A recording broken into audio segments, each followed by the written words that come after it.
Ei, panelada, eu não quero isso não! Quer panelada? Quer? Ah, pois... Panelada aqui não tem não, mas tem bacia na sua cabeça. E se você quiser panelada, você vai fazer, tá ali o fogão.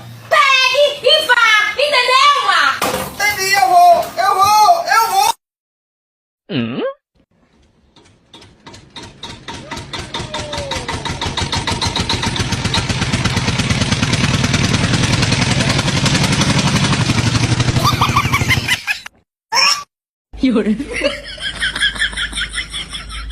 Hã?